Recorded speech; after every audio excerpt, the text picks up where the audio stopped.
আমাদের সমাজে একটা কথা প্রচলিত আছে, হযরত আলী রাদিয়াল্লাহু নাকি 1 কেজি শক্তি দেওয়া হয়েছে, আর পৃথিবীর সমস্ত মানুষকে 1 কেজি শক্তি দেওয়া হয়েছে। এটা কতটুকু সত্য? এটা কি আহলে সুন্নাত জামাতের আকীদা? না, এটা আহলে সুন্নাত ওয়াল আকীদা না। এটা মিথ্যা কথা এবং মিথ্যা রটনা এবং এটা মিথ্যাচার। এগুলি শিয়ারা চালু করে থাকে। এবং এইজন্য তারা কোনো কিছু উঠানোর সময়, আমার দেশে যেহেতু একসময় শিয়াদের রাজত্ব ছিল, শিয়াদের রাজত্ব বুঝেন কিনা? একসময় শিয়ারা আমার দেশে ক্ষমতায় ছিল। বিভিন্ন নবাবরা শিয়া ছিল। এরা নবাব, তারা শিয়াদের বিভিন্ন জিনিস আমার দেশে প্রচলন করত। অনুরূপভাবে মুঘলদের মধ্যে একটা অংশ শিয়া ছিল এবং তারা শিয়াবাদ আমার দেশে প্রচার করত এবং তাদের অনেক মীর জুমলা বা এই জাতীয় যারা ছিল শায়েস্তা খানরা কিন্তু শিয়া ছিল। তো এই শিয়ারা সাধারণত এই যে সমস্ত কথা আমাদের দেশে প্রচার করতো, অনেকে সেটা প্রচার করে এখনো চালু করে রেখেছেন।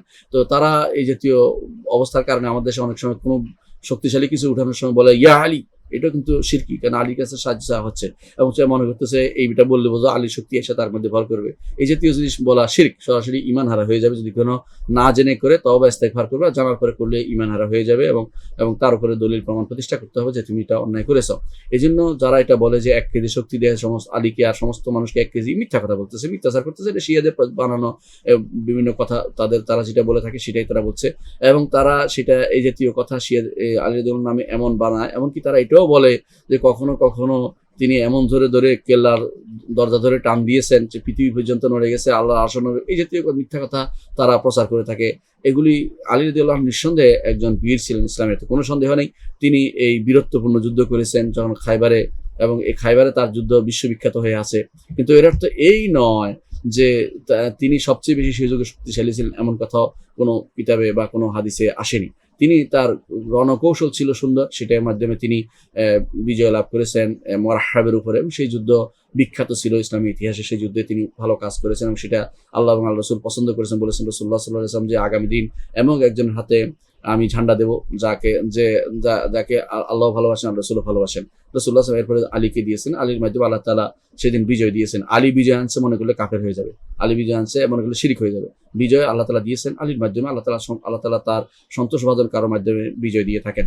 দেখুন, ওমর রাদিয়াল্লাহু আনহু যখন তিনি খলিফা হলেন, তিনি খালিদ ইবনে ওলীদকে ময়দান থেকে সরিয়ে দিলেন। কারণ মানুষের মাথার ভিতরে আসতে থাকলো যে খালিদ থাকলেই বিজয় আসবে, এটা নয়, বিজয় তো আল্লাহর পক্ষ থেকে আসবে। এই জন্য তিনি তাকে সরিয়ে অন্য একজনকে দিলেন, যাতে করে কেউ মনে না করতে পারে যে খালেদের মাধ্যমে শুধু বিজয় আসে না, ব্যক্তির মাধ্যমে বিজয় আমরা কখনো লাভ করি না। আমরা বিজয় লাভ করি আল্লাহ এবং আল্লাহ তাআলার নির্দেশনা, আল্লাহ তাআলার সাহায্যের মাধ্যমে আমরা বিজয় লাভ করে থাকি। সুতরাং ব্যক্তি দিয়ে অমুক ব্যক্তি হলে বিজয় আসবে, এটা যেন না হয়। তো এরা আলীর এরকম মনে করে থাকে, আলীর কারণে তাদের সমস্ত চিন্তা চেতনা সব আলী রাদিয়াল্লাহু আনহুর কেন্দ্রিক হওয়ার কারণে তাদের এই সমস্ত কথা, মিথ্যা কথা তারা বানিয়ে প্রচার করে থাকে।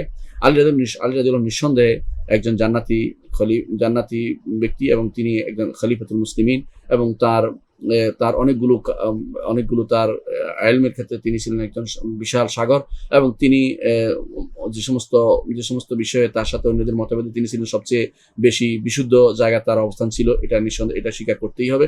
এবং তার খলিফা পরবর্তী ওসমান রাদিয়াল্লাহু পরে তার চেয়ে বড় আলেম আর কেউ ছিল না, বড় জ্ঞানী আর কেউ ছিল না, বড় খলিফাতুল মুসলিমিন হওয়ার যোগ্য আর কেউ ছিল না। তিনি শুধুমাত্র পরবর্তীদের মধ্যে তিনি খলিফা, ওসমান রাদিয়াল্লাহু পরে তিনি খলিফা হওয়ার যোগ্য ব্যক্তি ছিলেন। এই জন্য এটা আমাদেরকে স্বীকার করতেই হবে। আল্লাহ আমাদের বোঝার তৌফিক দান করুন। তো আমরা বুঝতে পারলাম যে এইভাবে বলা এটা কখনো আহলে সুন্নাত ওয়াল জামাতের আকীদা না, এটা শিয়াদের আকীদা, আহলে সুন্নাত ওয়াল জামাতের বিরোধী যারা তাদের আকীদা।